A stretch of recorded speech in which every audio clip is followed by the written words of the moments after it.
Okay, I got my hands on some of the new Rogers bi-directional tom and bass mounts. And whenever I'm playing a single tom setup, I'll just mount that single high tom off of the bass drum. And then, of course, I have one or two floor toms. So I've got one of the new mounts installed in the top of my bass drum. I've got one of the mounts installed on the tom. And so again, whenever I'm playing a single high tom setup, I'll just mount that single tom off the bass drum. But in cases where I want to play a larger kit, I want to play two higher toms, I will stand mount those two toms on a double tom stand, and then I want to mount another crash cymbal off of the bass drum. So I was trying to come up with a way to do that using the new Rogers mounts, and I came up with something and just thought I would share that. So we'll walk over to the kit here and take a closer look.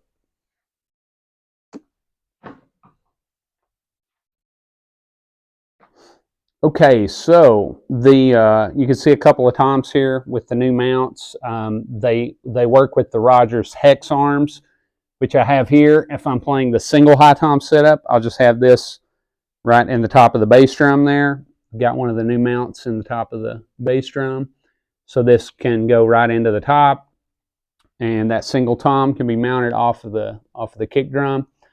Not only do these new mounts accept the Rogers 3/8" hex arms, but they also work with 9.5 millimeter L arms, and so I've got some of those here when I'm playing the two higher tom setup.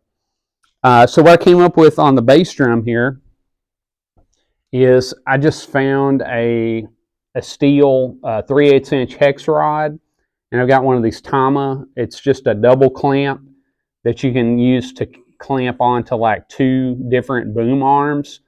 Only in this case, instead of clamping it onto a second boom, I've got the first boom here, mounting the cymbal, and then I've got the other section of the clamp just mounted. I just slid it right onto the top of the hex rod. So I'll just take it off here. Try this one-handed. See if I can keep from banging things around too bad. But yeah, you can just see it's just the top of the rod there. It's not real pretty. It's not all nice and shiny. That's just the finish that the rod that I ordered came in, but it was the right size. I found another nice shiny rod on Amazon that I ordered, and the listing said that it was 3/8, but it actually turned out to be 10 millimeter and not exactly 3/8, so it's slightly larger than 3/8, and it would not fit in the top of the new Rogers mount. And so it just slides. I'm just using like a stop collar here as a memory lock. So it just slides. I'm trying to do this one-handed, forgive me. But you can see, slides right into the top of it there. Really like these new Rogers mounts. It was a nice upgrade.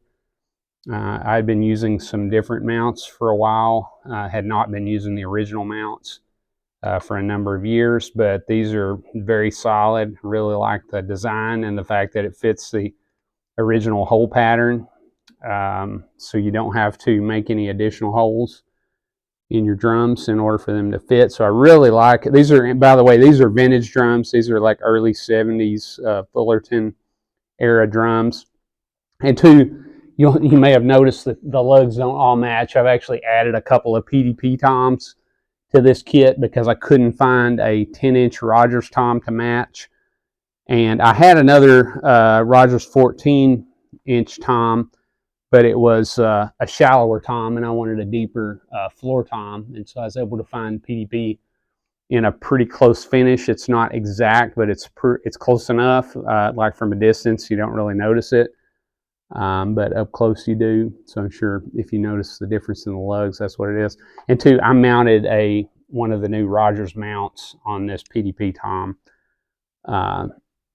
because I wanted to be able to use the same mounting system across the board. So, okay, well, that's what I came up with. Hope that helps somebody. I ordered this rod off of eBay, the hex rod. I was looking online. You can actually take like sandpaper and start with a more of a coarse grade and sand it down, and then just get to a finer grade kind of progressively and put a shine on it. I might do that at some point when I've got some time to work on it.